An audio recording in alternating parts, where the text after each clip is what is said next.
guys! Sa araw na ito, magluluto tayo ng palabok. Hindi na natin kailangan kumpletuhin ang ating ingredients. Kung walang tinapa, pwede naman palang ganito lang kasimple. Kahit walang tinapa, walang chicharon. Kaya ang unang gagawin natin, igisa natin yung bawang at sibuyas. Unahin natin itong sibuyas dahil ito ay mas matagal masunog kaysa sa bawang. Trinay ko ito sa aking amo at nagustuhan nila. Hindi siya kumakain ng tinapa at chicharon. So, trinay ko itong ganitong way. Kung kakain sila o hindi. Kung hindi, ako lang kakain. Pero nagustuhan nila. Hindi nyo rin gayahin. Hindi na kailangan ng mga kompletong sangkap. Nasa pagluluto lang yun. Tapos, lagyan natin ang ating bawang.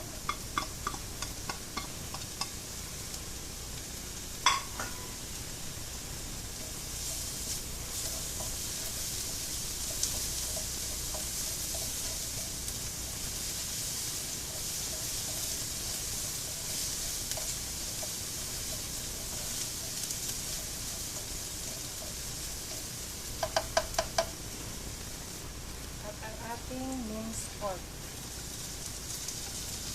Kung hindi kayo kumakain ng minced pork, pwede rin chicken.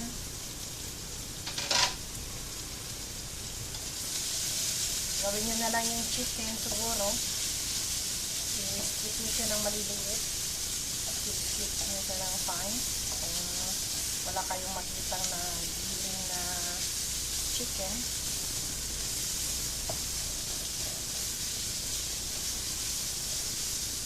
Ito yung alternative ng yung pork ng tinapa. Ito yung ulo ng hipon na pinakuluan natin, tapos dinikdik natin para gawin natin broth na ilalagay natin doon sa ating ginisang giniling na pork. Ito siya ngayon. Lagyan ko ng tubig. Tapos ilagyan ko siya ng atswete. Ito, ginamit kong atswete. Powder na kasi dito, wala na yung wala na yung seeds. Kaya pala ko hanap-hanap ng atswete na buto. Powder na pala ngayon, meron na palang powder. Isa lang natin itong giniling hanggang maging crunchy siya. Maging brown. Bago natin ilagay yung broth na ginawa natin galing sa ulo ng hipon. Pero kung wala kayong ulo ng hipon at ayaw nyo gamitin, pwede na rin, meron na rin pala yung yung palabok mix. Pwede nyo yung gamitin. Kung hindi kayo marunong gumawa ng sauce. Yan, okay na ang ating giniling. Kaya ilagay na natin itong broth na ginawa natin.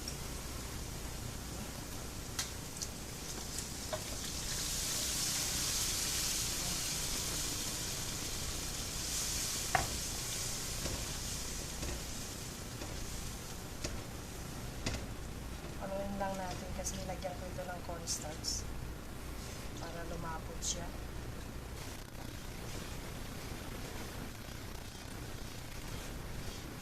Gawin lang natin ang lumapot. Nilagyan ko na siya ng cornstarch. Nilagyan na natin siya ng asin. Sauso natin siya ng asin.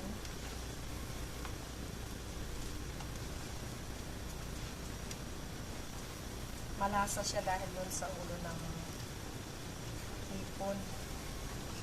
Yan, okay na ang ating sauce, ating palabok sauce. Magpakulo naman tayo ng tubig para sa ating noodles. Ito guys, pansit ang ginamit ko. Kasi wala ako yung malalaking noodles, yung fat siya. Kaya pansit ang ginamit ko. I-boil muna natin siya sa tubig.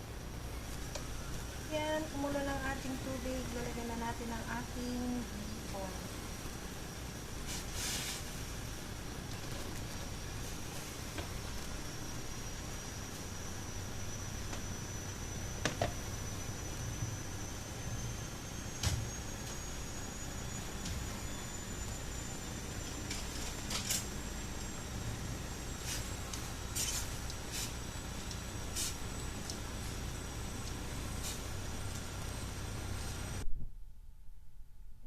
ating palabok. Ready na. Let's eat. Thank you for watching. Please like, subscribe, and share my video. Bye-bye.